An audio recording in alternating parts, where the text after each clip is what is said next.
What do you think of when you hear pack-in games? There were so many throughout history. Wii Sports, the OG Super Mario Bros. And Duck Hunt, the OG Sonic the Hedgehog, and if you think of little deviants, then I'm going to ask you to get some help.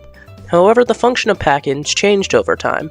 Back in the late 80s and early 90s, pack-ins bundle in full-on experiences with your system. While these games were meant to show off the capabilities, it was definitely more subtle, and pack-in titles like Super Mario World and Sonic the Hedgehog were revolutionary in their own right.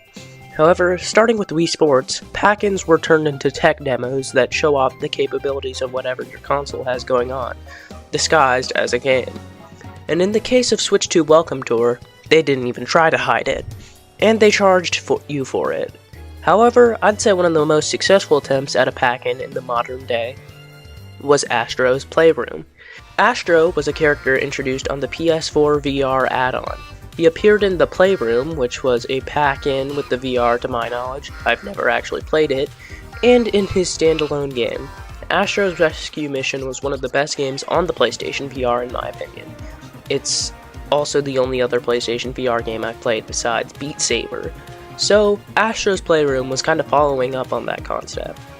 However, it is no longer designed for VR. Astro's Playroom is basically a tech demo, but with the polish of a full-on game.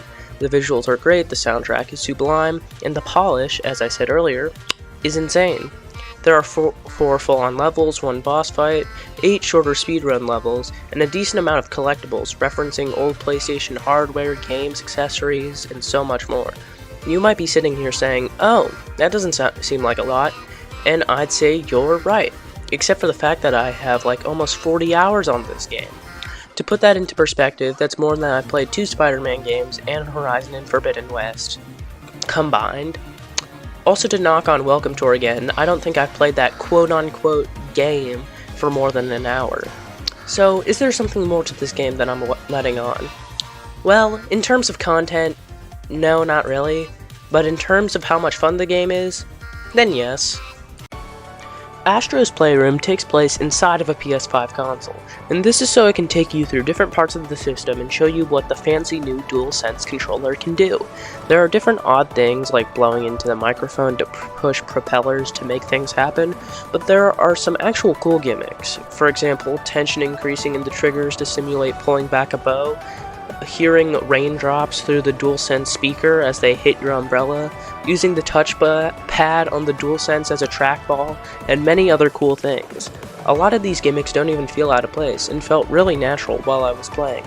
Even aside from the gimmicks, Astro controls as smooth as butter. He's very simple to play as, a run, a jump, a hover, and a hit. However, the game uses that to its advantage and crafts many platforming challenges that are tightly designed, with many secrets that hide collectibles, and hundreds of different PlayStation games that are referenced. There are references to stuff like Crash Bandicoot, Final Fantasy, Bloodborne, Uncharted, Ape Escape, and more I haven't even thought about. On top of that, the collectibles are old PlayStation hardware, not only the main console and controller, but redesigns, obscure accessories, portable systems, and a disc for each system. This is a really cool thing to include.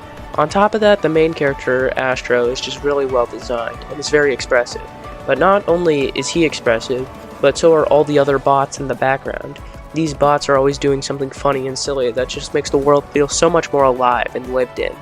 This is all without mentioning the final boss, which is literally a PlayStation 1 tech demo that gets modernized, and is insanely cool and fun to fight. This game just oozes passion and fun, and it's probably the simplest yet purest form of gaming. Then the soundtrack is also so good. Well, I said the soundtrack is sublime earlier. I mean, there's literally a song with vocals that explains what a GPU is, and somehow it's not bad.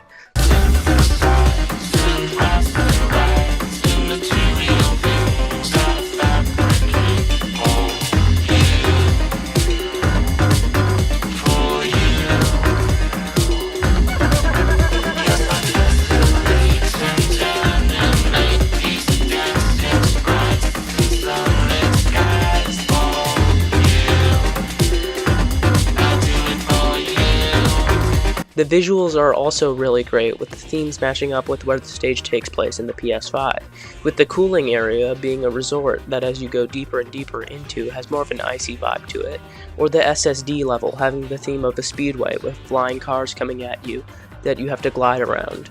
My only problem with the game is that it's way too short. However, with 2024's Astrobot, my only problem has been fixed. It takes everything I love about Astros Playroom and turns it into a full-on game while improving everything by a ton. All in all, why did I make this video? It couldn't be just to glaze Astrobot for 6 minutes. Totally. Well, yeah, that's my only reason. I just love this game so much and felt like talking about it because, you know, why not? Maybe I'll end up making shorter videos like this in the future about other games I like, but who knows? Let me know if you want to see that, and if you do, comment about what game you want me to talk about next, and if I played it, I might just talk about it. But that's all from me. Peace.